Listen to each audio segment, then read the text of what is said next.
Benvenuto nel canale. Oggi faremo un approfondimento sul cambio degli accordi, una cosa che spesso viene data per scontata ma che non è affatto così. Mi capita spessissimo infatti di notare che i miei alunni, i miei allievi, quando c'è da affrontare un nuovo accordo, semplicemente lo fanno senza pensare a quelli che potrebbero essere i metodi per facilitare il tutto. Possiamo vedere tre tipologie di cambio. Se rispetti queste regole non avrai mai più nessun problema con nessun tipo di cambio. Possibilità numero uno: due accordi che hanno delle dita in comune. Facciamo un esempio come Do, La minore, ok? L'errore più comune è questo: Do, tolgo tutte le dita e vado a ricomporre il La minore in maniera completamente, non pratica. Allora devo cercare di fare questo tipo di movimento. Ma come farlo però? Se io spingo tutte le dita, chiaramente la mia muscolatura tende poi a dare degli scatti e questo mi fa appunto fare questo tipo di errore. Allora devo fare in questo modo: alleggerisco completamente la pressione delle dita sulle corde e piano piano sollevo solo il dito interessato e lo porto nella posizione dovuta.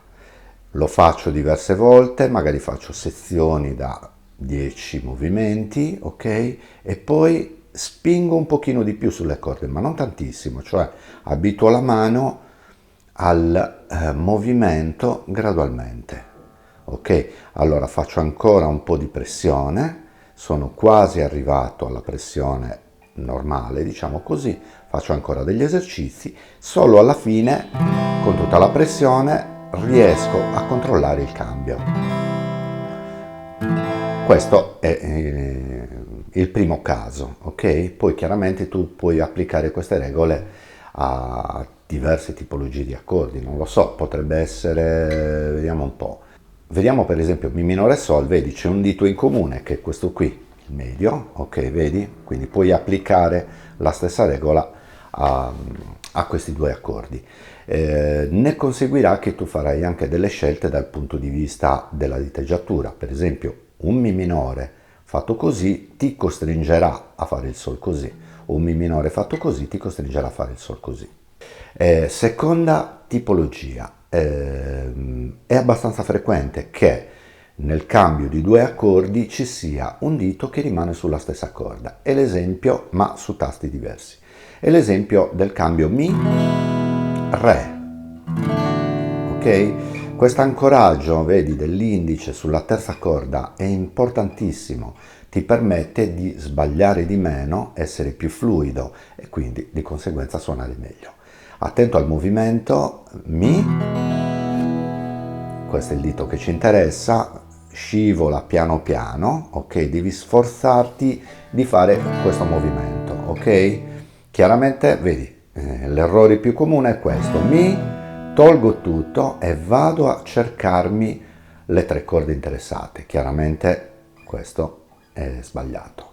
Terza tipologia: tre dita che fanno cose completamente diverse. Questo è chiaramente dei tre il caso più complesso. Facciamo l'esempio di Do e Re maggiore. Ok? Qui devi fare un altro tipo di lavoro che viene assolutamente non considerato.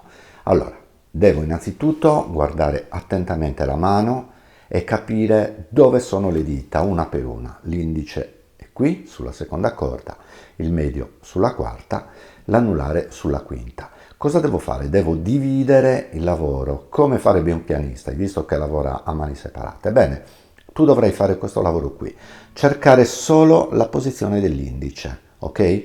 Fai il primo accordo e poi cerca la posizione dell'indice. Considera accordo numero 1 il Do e accordo numero 2 il Re, che sarebbe quello che tu stai iniziando a studiare, vedi? Cioè studio solo la posizione dell'indice, sempre senza dare troppa pressione sulle corde. Ok? Una volta che mi accorgo che il dito sta iniziando ad andare tranquillamente sulla sua posizione, parto con lo studio del medio. Il medio deve andare da qui, quarta corda, secondo tasto, a qui, ok?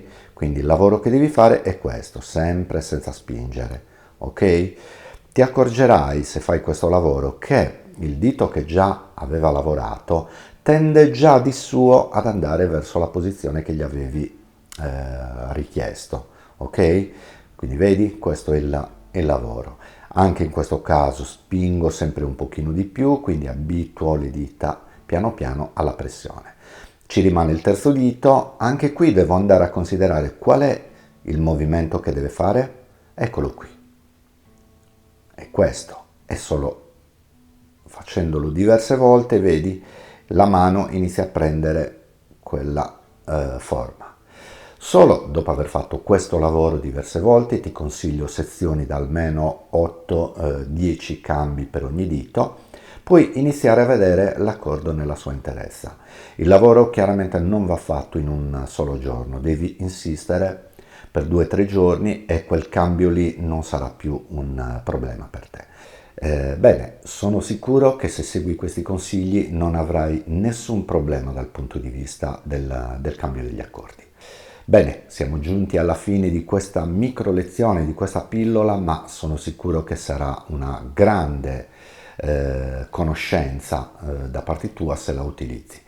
Non mi resta che iniziare a salutarti, invitarti a mettere un mi piace se il video ti è piaciuto, iscriverti al canale e attivare le notifiche in modo da non perdere i contenuti che di settimana in settimana troverai sul canale. Bene, ci vediamo presto allora, ciao!